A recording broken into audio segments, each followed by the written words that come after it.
Welcome to Pod Me If You Can TV. I'm David Farrell. And I'm Lloyd Hughes. And here on Pod Me If You Can TV, we find obscure titles with your favourite stars and we discuss them. Lloyd, one of your favourite genres is straight-to-DVD action films, and I think we have one today, don't we? Oh yes, Michael Ironside stars in Killer Image. It's basically a Canadian movie, thriller, noir film, beautifully shot. I gotta say, this film looks fantastic. It's got that early 90s photography, you know, with hard backlights and a lot of smoke, and they're really dark. I think, the Ridley Scott brothers have been renowned for doing that with Top Gun and Blade Runner especially, but you know what I mean? Like, it's always very smoky interiors, and it's got that beautiful backlight that just seems to go on forever. Well, this film is packed full of it.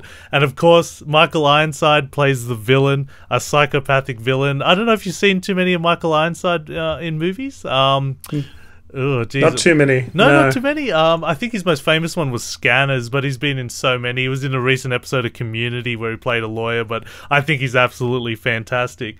Now, this film, it's a Canadian thriller film. Made for a moderately low budget, around $750,000, and it stars a veteran actor. I reckon he's fantastic in every movie he's in. He pretty much always plays the same role, but it's Emmett Walsh.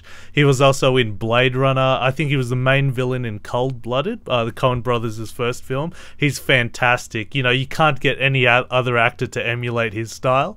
It also stars John Piper Ferguson, who's a very young man in this film. He's actually Australian, moved to Canada when he's really young, and he's gone on to work in a whole bunch of television series.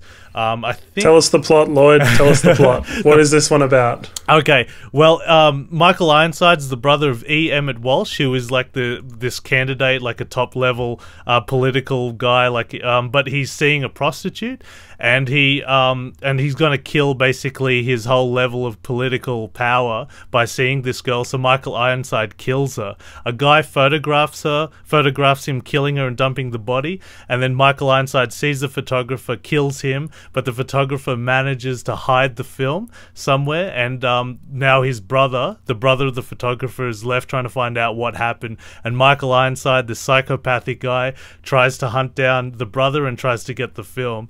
And so basically it's this cat and mouse film. What hurts the film, I think, is the whole middle of it. Like, Michael Ironside's basically chasing the main star all throughout the city, and it's just really, I don't know, really dumb situations where the hero's just trying to get away and Michael Ironside's almost cornered him, captures him, but lets him go. You know, that sort of back and forth, and then he's got a girl holding her hostage, you get me the film, and all the rest of it. One really funny part, like, he chases the hero through the city, and the hero gets up to the top of this building, and there are all these punk people there, like, standing by the fires, and he hides amongst them, and Michael Ironside gets in there, and they're like, what do you want? And Michael Ironside pulls out a gun, and they all pull out guns as well, and he's like, oh, and they're like armed to the teeth, and he just gets out of there. I thought that was pretty funny. The film has an interesting climactic ending. Now, the whole movie looks fantastic at night with the interiors and everything like that, like really well early 90s noir lighting, and it ends in the in a park, you know, pine forest, where Michael Ironside is in a shootout pretty much, or a cat and mouse game with the hero, and it's just such a weird contrast. Like, it looks really cheap. I guess the director was going for, you know, a big contrast, like the outback, the park versus the city and that sort of thing. But I reckon that really hurt the film, the climax. It should have been set inside a big massive factory or something, you know, with all the cool eye candy everywhere. But one cool thing, Michael Ironside, basically, he's fatally wounded, and he's hopelessly trying to pick up all these photographs, all these Polaroids that are on the ground. And he's bloodied and dying, and he's picking up all these Polaroids that show that the photographer took to, you know, to showcase to the world that he's actually the killer, not him, and so forth. And Michael Ironside looks like a demon that's trying to erase his sins. I thought that looked really cool, and eventually he dies. He falls off a cliff and goes off. I thought that was really fantastic, that moment. But other than that, I think the film is really hurt throughout the whole middle of it. The whole cat and mouse thing just went on for way too long.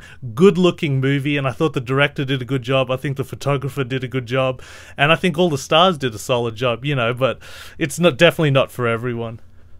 So great beginning, great ending, treading water in the middle. Yeah. That sounds like the cinematography was top notch. Yeah, it looked fantastic. That's it. And yeah, pretty much. All right. Well, you can find more of us at www.podmeifyoucan.com.